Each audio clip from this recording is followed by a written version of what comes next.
지금 우리가 지식정보화 시대라고 그러죠. 미래 사회가 어떤 사회일까? 이미 지식정보화 사회도 끝났다고 학자들은 말합니다. 미래학자들은 지식정보 사회가 끝났고 우리도 끝난 것 같아요. 끝났고 이제 드림 소사이어티, 꿈의 사회로 간다고 이야기하고 있습니다. 꿈의 사회에서 가장 중요한 것은 매력입니다. 매력. 이미지예요. 이미지. 이미지가 당신을 먹여 살린다요. 이미지가 국가를 먹여 살린다. 이미지가. 그래서 애터미 사업에서 성공하는 건 다른 거 없어요. 내가 얼마나 매력적인 사람인가가 결론이에요. PPT를 보면서 하겠습니다. 자, 오늘 처음 오신 분들 이 사업을 할 것이냐 말 것이냐. 다시 말하면 뿌린 대로 거둘 수 있느냐. 거둘 수 있습니다. 있는데 겸손해야 돼요. 겸손하지 않으면 양쪽 어깨에 달린 계급장 띄지 않으면 절대로 안 돼요. 절대로 안 돼요. 나 같은 사람도 성공할 수 있느냐? 있습니다. 있어요. 근데 어떻게 성공하냐? 한 시간에 다 할 수 없어요. 하다 보시면 알아요.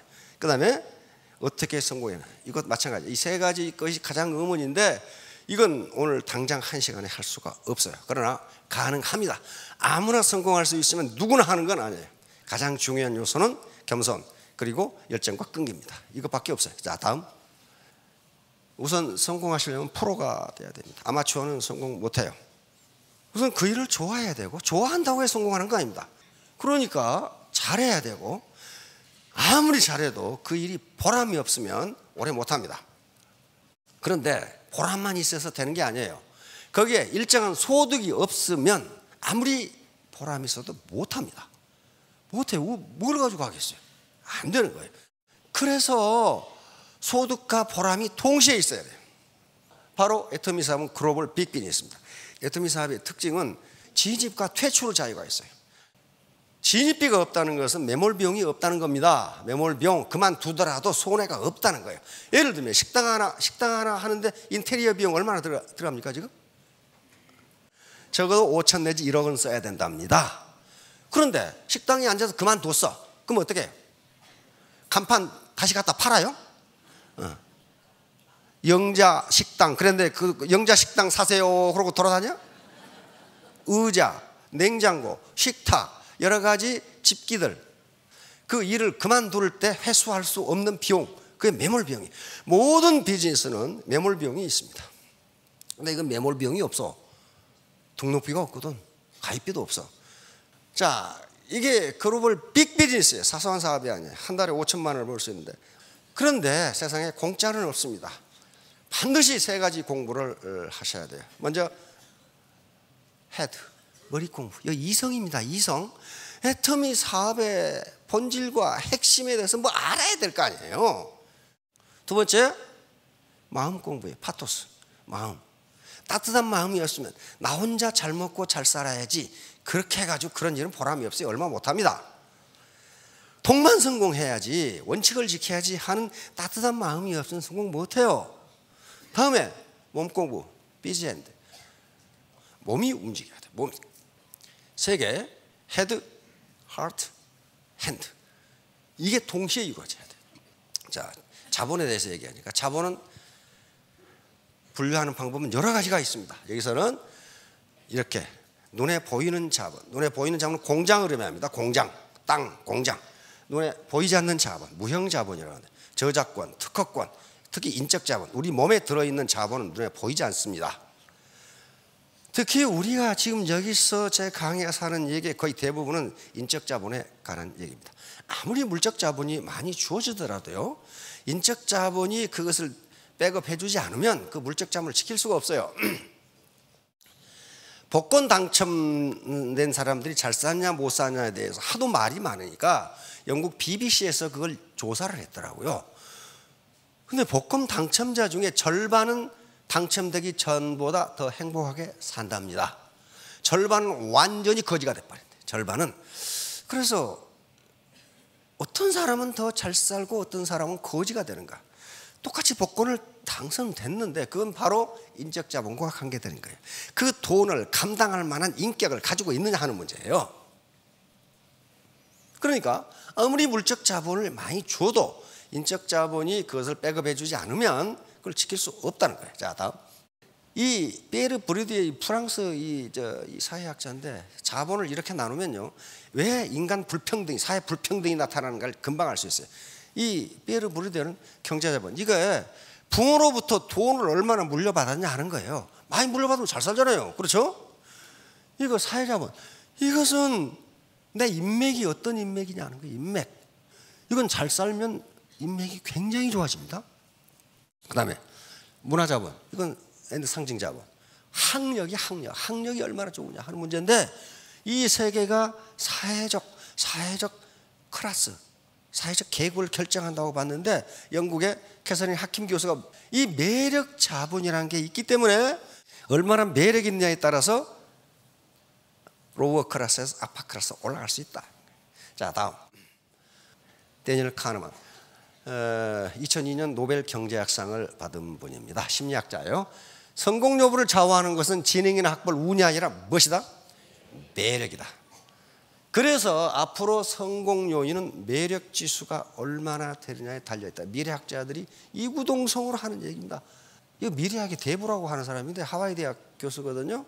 바로 이 사람이 앞으로 올 사회는 드림 소사이어티이다. 드림 소사이어티는 게 뭐냐면은 당신의 이미지, 당신이 준 이미지, 첫인상, 그리고 다른 말로 하면 매력이 당신의 성공 여부를 결정한다. 똑같은 소리를 누가 했어요? 롤프 엔센이라고 하는 덴마크가 미래학에서 굉장히 앞서가고 있습니다. 근데 벌써 1990년대 이걸 발표한 거예요. 지금 지식정보화 시대로 가고 있는데, 지식정보화 시대 다음에는 어떤 사회가 올 것이냐 하는 걸 강의를 듣던 학생이 질문을 했어요. 그래서 깜짝 놀라가지고 연구를 시작하는데, 데이터 교수나 이분이랑 똑같이 드림 소사이어티, 당신의 이미지가, 당신의 스토리텔링이 당신의 일생을 결정한다. 옛날 농경시대에는 뭐가 부의 척도였어요? 토지예요. 땅을 많이 가진 자가 부자였습니다. 그 다음에 산업화 시대에 누가 부자예요? 기업가가 부자예요. 기업가가 가지고 있는 게 전부 자본입니다. 공장 가지고, 땅 가지고, 기계, 설비 이런 걸 가지고 있단 말이에요. 노하우. 그런데 지식정보화 시대는 뭘 가진 사람이 부자다? 지식과 정보예요. 지식과 정보. 구글, 페이스북 땅 가지고 있어요? 공장 가지고 있어요? 없잖아요. 지식과 정보입니다. 자, 그럼 다음 드림 소사이어티는 뭐냐? 이미지다. 이미지. 탐스 슈즈라는 미국의 신발 회사 있죠? 탐스 슈즈. 그 탐스 슈즈 한 켤레를 사면 한 켤레를 누구를 준다는 거예요? 후진국에 신발 없는 애들에게 신발을 준다, 그 말이에요. 이게 뭐예요? 이미지. 인간의 본성 속에는 선행을 하고 싶은 본성이 있답니다. 선행을 하고 싶은, 내가 누구에게인가 베풀고 싶은 마음이 본능적으로 있대요. 그래서 아니, 내가 이 신발을 사면은 후진국에 맨발 벗고 다니는 애들에게 신발을 하나 준다고? 그러면 사는 것 자체가 기분이 좋아져. 이게 이미지예요. 이미지. 그런데 스폰서라는 사람이 맨날 자기 직급 생각하고 자기 배만 채우려고 하면 이미지가 어때요? 안 되는 거예요. 이미지인데 그 다음에 뭐라고 그랬어요? 스토리텔링이에요. 자기에 대한 스토리텔링을 써보세요. 그래서 상상력과 창조성 이런 것들이 전부 이거하고 연결되는 거예요. 연결되는 거. 이것이 돈을 벌어준다. 이미 일찍이 현자들은 이렇게 이야기했어요. 내가 영업사원은 상품을 파는 게 아니라 뭘 판다? 나를 판다. 그러니까 내가 파트너를 가입시키는 게 아니고 내 이미지가 파트너로 가입하게 한다 하는 거란 말이에요. 무엇을 파는가? 지식정보화 시대까지는 제품을 팔았는데 제품 속에는 뭐가 들어가 있어요? 기술. 이건 이성입니다. 이성을 팔았는데 이제 기술의 진보가 상당히 올라오다 보니까 기술 수준이 거의 비까비까해. 그렇게 기술이 같아졌어. 그러니까 어때요? 이제 뭘 팔아요? 감성을 팔지 않으면 안 된다는 게. 감성이 이미지예요. 이미지. 요즘 기업 우리 이미 드림 소사이어티로 접어들었다고 미래학자들은 이야기합니다. 우리 한국도 그렇게 가고 있고 한국이 드림 소사이어티의 선두를 가고 있다 이렇게 얘기해. 뭘 보고 그렇게 이야기하겠어요? 뭘 보고? 네? 한류. 기가 막히네. 한류란 말이야. 한류.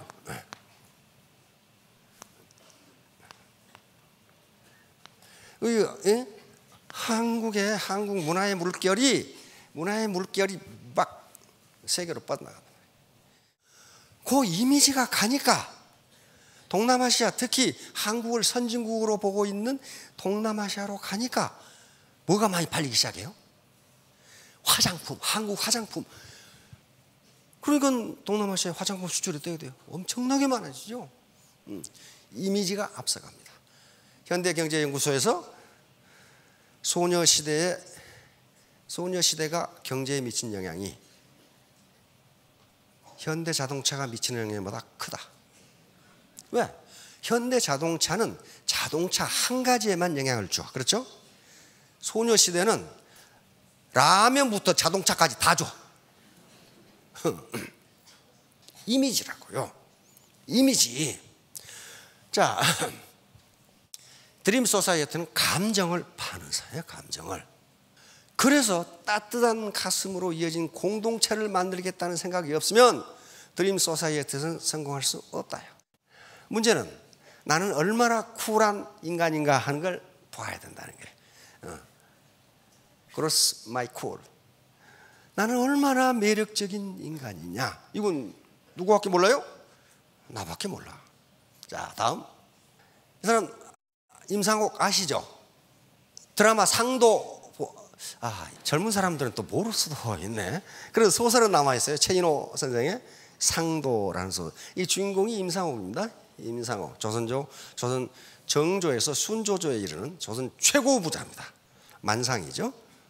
이 사람이 한 말이에요. 이게 뭐라고 그랬어요? 재상 평려수.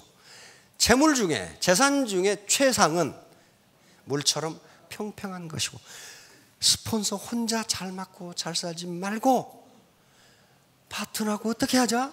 동반 성공하자. 그러니까 임상옥도 다단계에 대해서 알고 있었던 것 같아. 지금 내가 가만히 보니까. 재물 중에 최상은 평려수, 물처럼 반반한 것이고, 인중 뭐예요? 직사형. 이 중원 가운데라는 뜻이 아닙니다. 최고는 그 말이에요. 사람 중에 최고는 저울처럼 바른 것이다. 애터미 사업의 핵심이에요. 핵심이라고요.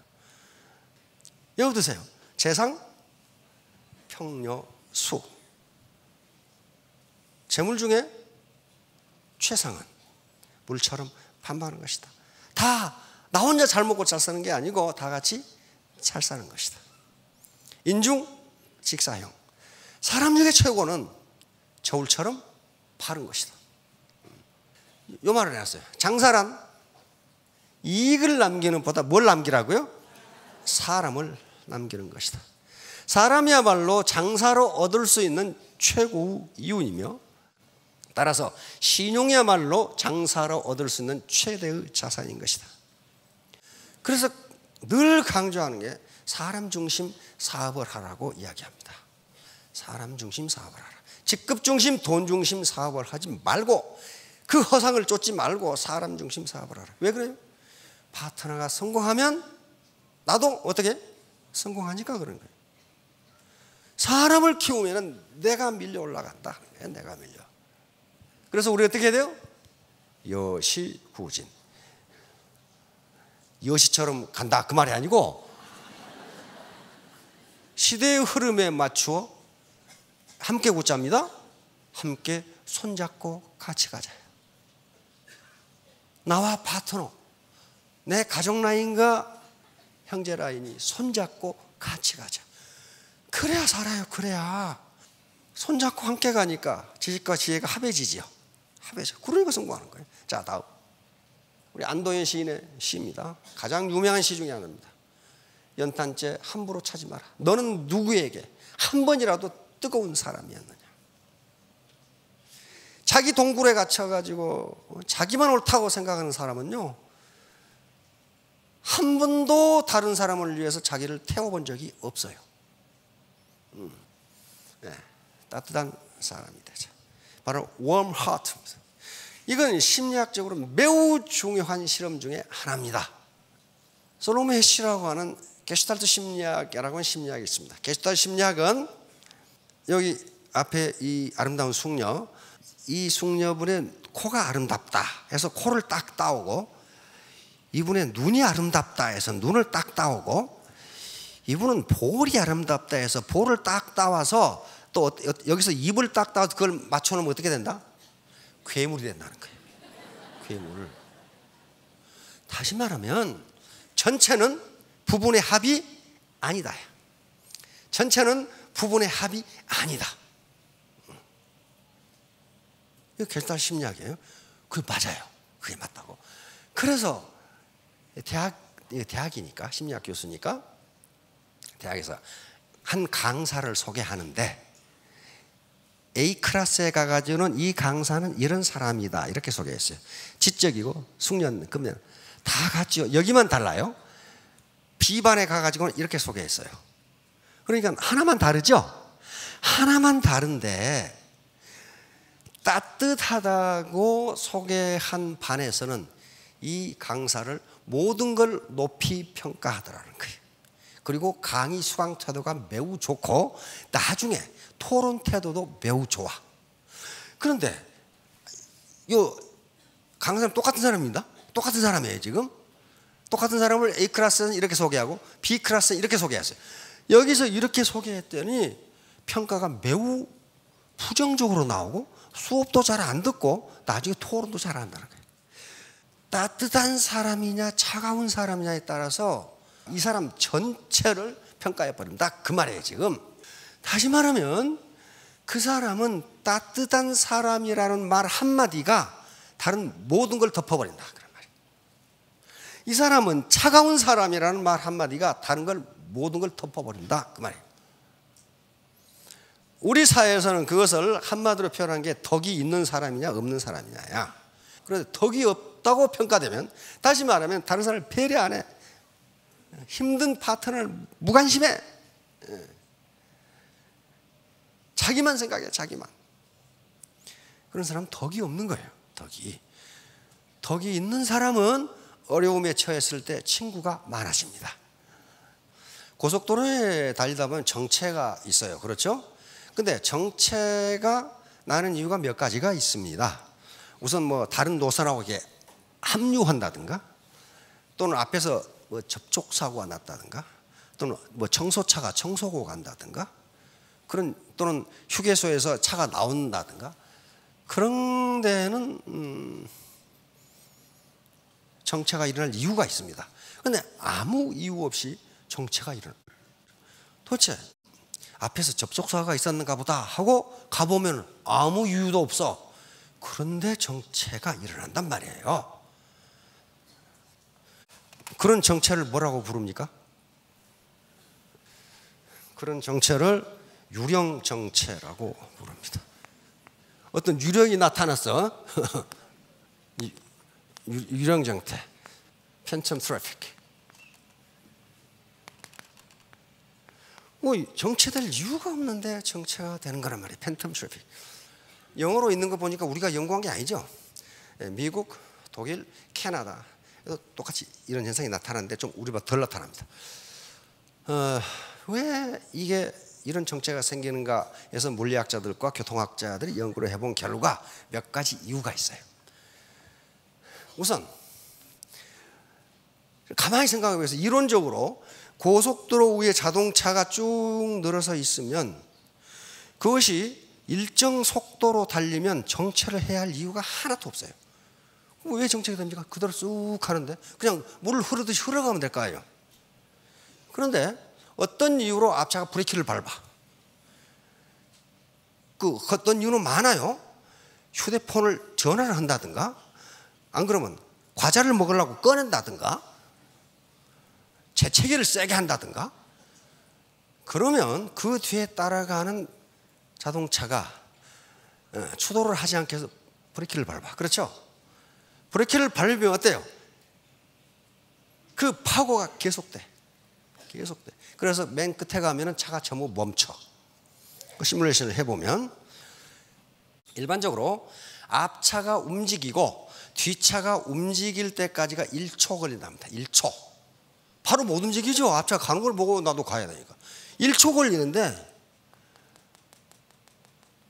이 뒤에 차가 600대가 있으면 어떻게 되겠어? 600초가 걸리는 거야. 뒤에 놈은 서 있는 거야, 가만히. 여기서 정체가 일어나요. 정체가 일어나는데 여기에 심리적 기제가 작용하고 있습니다. 뭐냐면은 손실 회피 기제라는 게 있어요. 손실 인간은 아까 전에 이 다니엘 카네만 노벨상 받은 분 있죠? 이거 연구해서 노벨상 받았어요. 여러분들이 먼저 연구했다면 노벨상 하나 받는 건데 그래서 이분의 결론은 뭐냐면은 인간은 이익을 보기 위해서 행동하는 것이 아니라 손해를 보지 않기 위해서 행동한다. 손해. 자, 갑자기 말이지 하늘에서 100만 원이 뚝 떨어졌어. 이건 주인도 없고 아무것도 없어. 하늘에 100만 원이 뚝 떨어졌어. 어때? 기분이 어때요?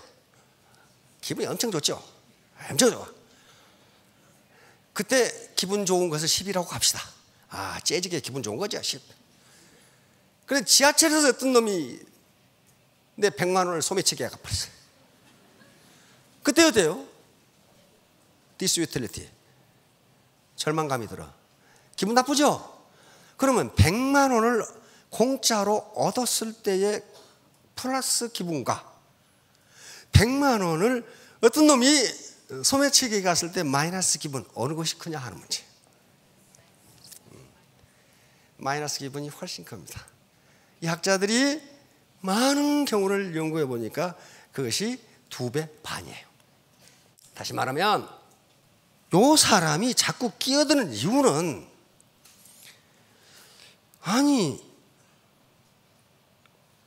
학자들이 연구를 해보니까 요놈한테 모든 운전수단을 설문을 했더니 나는 2번밖에 추월을 안 했는데 다른 놈들은 4번 추월한다 이거야.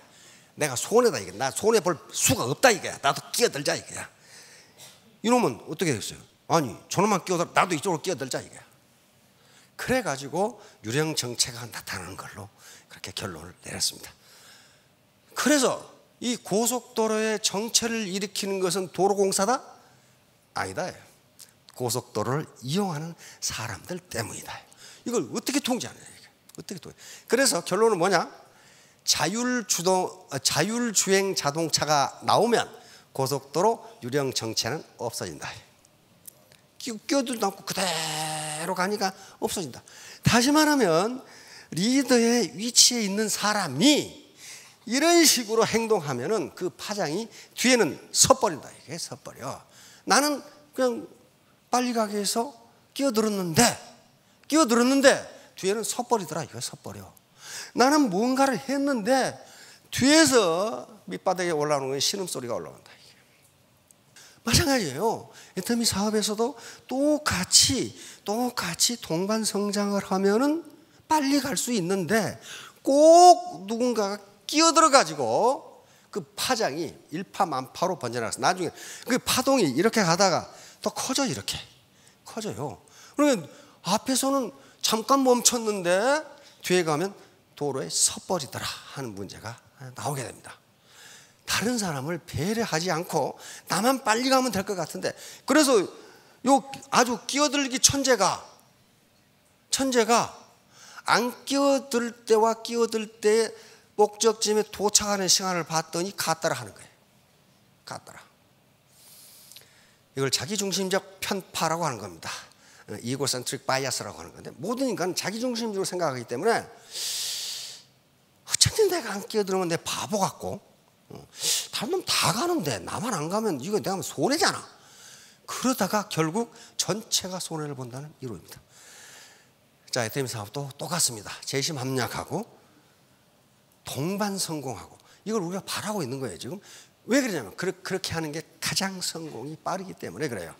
자, 3년 후 5년 후에 모두 성공하시기 바랍니다. 감사합니다.